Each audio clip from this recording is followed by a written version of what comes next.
Transport of carbon dioxide. Transport of carbon dioxide ये tissue से alveoli तक जाएगा, दैट्स अ ट्रांसपोर्टेशन इसका टिश्यू टू एल्वेलाई है।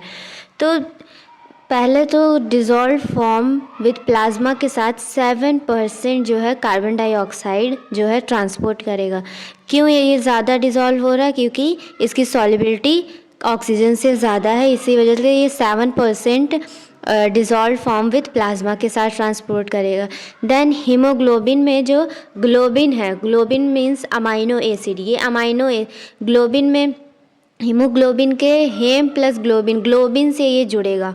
ऑक्सीजन हेम ग्रुप से जुड़ रहा था और ये कार्बन डाइऑक्साइड ग्लोबिन से जुड़ेगा, अमाइनो एसिड। तो CO2 और हीमोग्लोबिन को जब मिलाएंगे तो ये ग्लोबिन वाले पार्ट से जुड़ा, मतलब अमाइनो एसिड थे, तो ये कार्बामीनो हीमोग्लोबिन कहलाएगा और ये 23% हीमोग्लोबिन के साथ जो है मिलके ट्रांसपोर्ट होगा।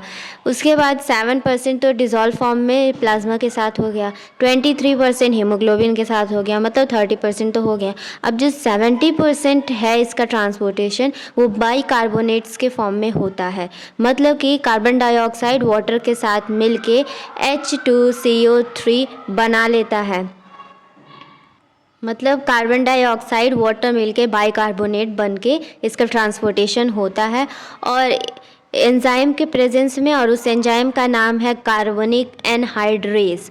और कार्बोनिक एनहाइड्रेस का कंसंट्रेशन RBC में ज़्यादा होता है एज़ कंपेयर टू प्लाज्मा।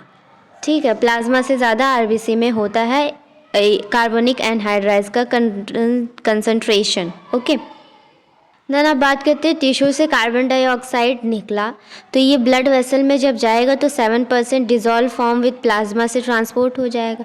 उसके बाद जो 70% है वो क्या होगा, जो RBC है concave shape, biconcave shape का होता है, उसके अंदर हीमोग्लोबिन पूरा होता है।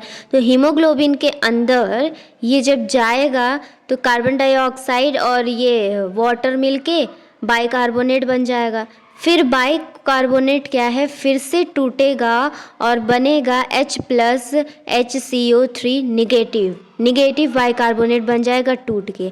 अब क्या होगा, अब निगेटिव जो बाइकार्बोनेट है ये वापस ब्लड वेसल में RBC से निकलकर ब्लड वेसल में आ जाएगा। ठीक है, ब्लड वेसल में जब ये आएगा तो हीमोग्लोबिन प्लस H+, तो H+ है और HCO3 निगेटिव है, तो H+ जब ब्लड वेसल में आएगा तो ये हीमोग्लोबिन के साथ मिलके हेमोग्लोबिनिक एसिड बना लेगा जिसका फंक्शन बफर का होता है। ठीक है, अब बचा HCO3 क्या करेगा, जब ब्लड वेसल में आ गया RBC से निकल के तो ये NaCl के साथ बॉन्ड बना लेगा।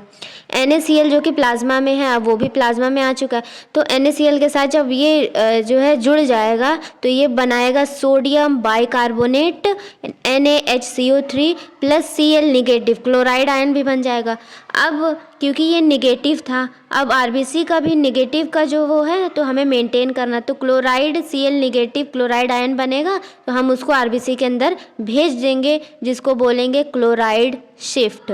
क्लोराइड शिफ्ट हो रहा है प्लाज्मा से किसके अंदर, RBC के अंदर, टू मेंटेन जो निगेटिव HCO3 निगेटिव था, अब हम उसको निगेटिव को वहाँ वापस भेज रहे हैं।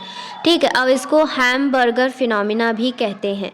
सो कार्बन डाइऑक्साइड अभी तो प्लाज्मा में गया, 7% डिज़ोल्व हो गया, फिर RBC के अंदर 70% गया, फिर वहाँ उसने वाटर के साथ जो है बॉन्ड बनाया, फिर उसके बाद वो बना बाइकार्बोनेट, फिर वो ब्रेक हुआ, H+HCO3 नेगेटिव बना, फिर H+ जो होगा वो प्लाज्मा के अंदर हीमोग्लोबिन से जो है बॉन्ड बना लेगा, वो बन जाएगा हीमोग्लोबिनिक एसिड जिसका फंक्शन बफर का होता है। अब HCO3 प्लाज्मा के अंदर NaCl से बॉन्ड बना के सोडियम बाइकार्बोनेट बन जाएगा, NaHCO3 प्लस Cl निगेटिव हो जाएगा। Cl निगेटिव को फिर से हम, क्योंकि हमने निगेटिव जो RBC के अंदर HCO3 निकाला था तो Cl निगेटिव उसको वापस दे देंगे, तो Cl निगेटिव जब RBC के अंदर जाएगा इसको बोलते हैं क्लोराइड शिफ्टिंग।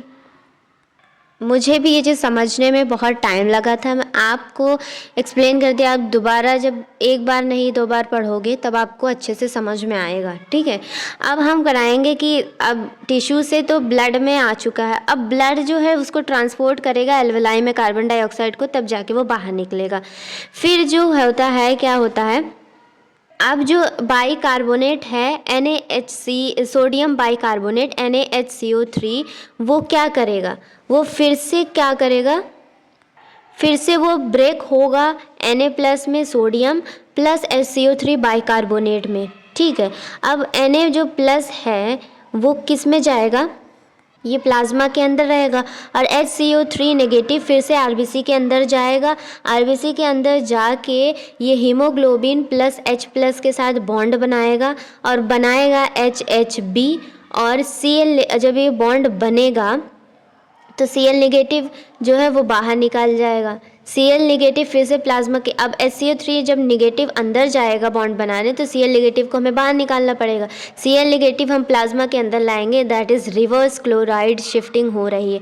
Cl नेगेटिव जब प्लाज्मा में आएगा, उसका NaCl ऑलरेडी है तो Na के साथ Cl बॉन्ड बना लेगा, दैट इज़ NaCl बन जाएगा, ठीक है।